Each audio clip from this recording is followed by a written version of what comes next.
the sky is clear above the Pacific. Far below, blue waves stretch to the horizon. Suddenly, sensors aboard Air Force One flash red. A missile, the CJ-1000, streaks in, faster than sound, invisible to defenses. Its hypersonic speed makes escape nearly impossible. China's CJ-1000 is designed to shatter the myth of invincible air fleets, even America's. As the missile closes in, the balance of power in the skies feels more fragile than ever. The CJ-1000 looks like something out of the future. Its slender, sharply angled body is coated with radar-absorbing materials. At its heart is an air-breathing scramjet engine. Unlike traditional rockets, this engine gulps oxygen from the atmosphere, allowing the missile to stay lighter, go farther, and move even faster. Speed is its greatest weapon. Hypersonic means faster than 5 times the speed of sound, over a mile per second. The CJ-1000 is believed to reach even higher speeds, making it nearly impossible for current missile defenses to track or intercept. A target that would have had minutes to respond now has only seconds. But the CJ-1000 is not just fast. Its stealthy design helps it slip through enemy radars. The missile can fly lower and maneuver mid-flight, making its path unpredictable. This ability to skip and weave not only confuses defenders, it also makes the missile much harder to shoot down. That air-breathing engine means range too. Analysts estimate the CJ-1000 can strike targets up to 1,500 miles away. This puts entire battle groups, refueling planes, AWACS, and even presidential jets within reach, no matter where they are. Who is the CJ-1000 designed to hunt? The answer is chilling. Its main prey are not fighters or bombers, but the support aircraft that make modern air wars possible. High-value targets like AWACS, those flying radar stations, are top of the list. Take them out, and frontline fighters are suddenly blind. Then come the refueling tankers. Without them, jets can't stay airborne for long. Knock out a tanker, and a squadron of fighters might be forced to turn back or even ditch in the sea. The CJ-1000 gives China a way to reach deep into enemy formations and strike at the heart of their logistics. Perhaps most alarming is the threat to command and control aircraft. This includes not just Air Force One, but also E-4B doomsday planes and other flying headquarters. The symbolic power of hitting such targets is immense. For adversaries, the ability to threaten the enemy's leadership in the air is a new kind of power. By hunting these unseeable yet vital nodes, the CJ-1000 doesn't just destroy planes. It unravels entire strategies, forcing militaries to rethink how and where they fly. The CJ-1000 is more than a missile. It's a weapon of psychological warfare. The mere rumor of such a capability shapes the thinking of generals and pilots alike.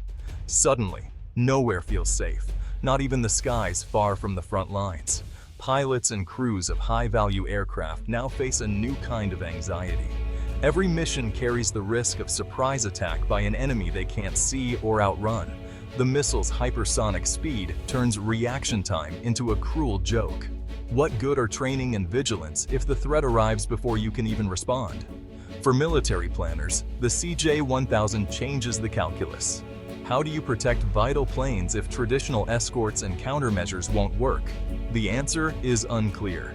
The uncertainty, the fear that the missile might be as good as its reputation, paralyzes decision-making and sows doubt across commands. In war, perception matters as much as reality. Even if the CJ-1000's abilities are exaggerated, the fear it inspires is real. And that fear, all by itself, is a weapon. China is not alone in the hypersonic arms race. Russia boasts the Kinjal and Zircon missiles.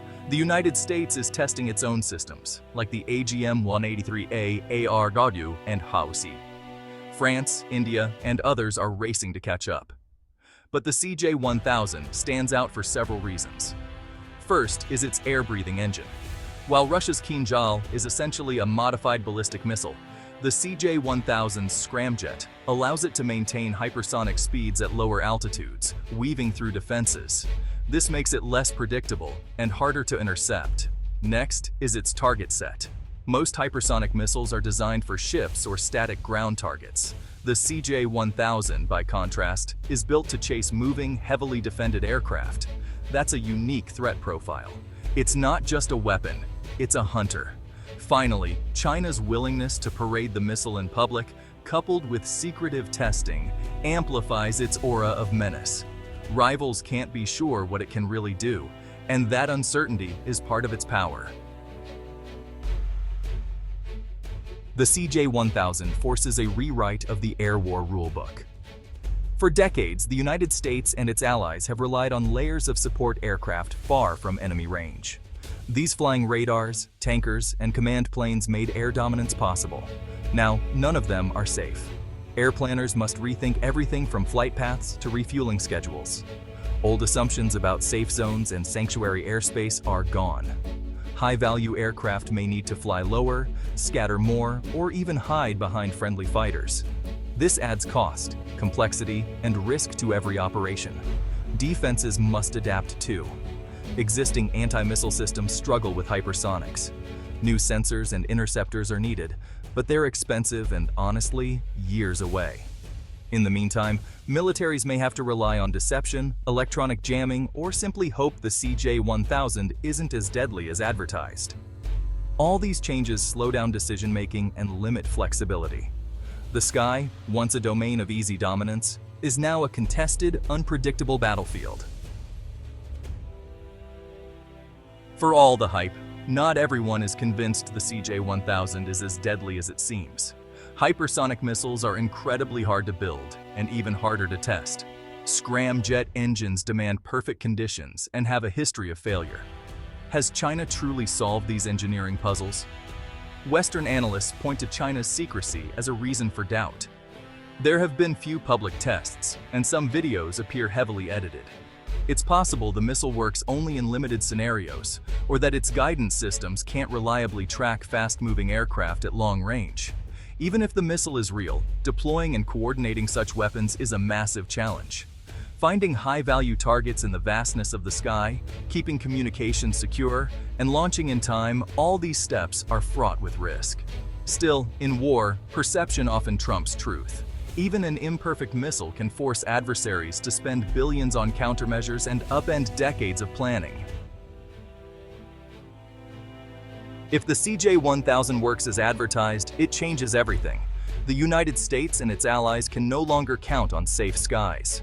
Air dominance, the foundation of modern military strategy, suddenly looks shaky. Smaller countries, too, may see new options for challenging the superpowers. This shift goes beyond the battlefield. Diplomats and generals must factor the CJ-1000 into every negotiation and plan. A single weapon, able to threaten the highest value targets, can alter alliances, embolden adversaries, and complicate even routine patrols. The ripple effects are global. Countries may invest less in expensive support aircraft and more in decoys, drones, or underground bases. Military budgets will shift, and arms races will accelerate. Every new deployment will be shadowed by the question, can we keep this plane safe from a hypersonic hunter? In this new chess game, the old moves no longer work. Every side is searching for the next breakthrough or the next weakness. The CJ-1000 is more than hardware. It's a symbol of a new era, one where no plane, no matter how powerful or well-guarded, can take safety for granted. Whether the missile lives up to the hype hardly matters. Its shadow now hangs over every military planner. If the United States and its allies lose air dominance, what comes next? Who controls the skies in a world filled with hypersonic threats? The answers are emerging, but one thing is clear. The rules of aerial warfare are changing fast, and no one can afford to ignore the warning shot the CJ-1000 represents. In the end, the true legacy of the CJ-1000 may be uncertainty, and in a world built on confidence in air power, that's the scariest weapon of all.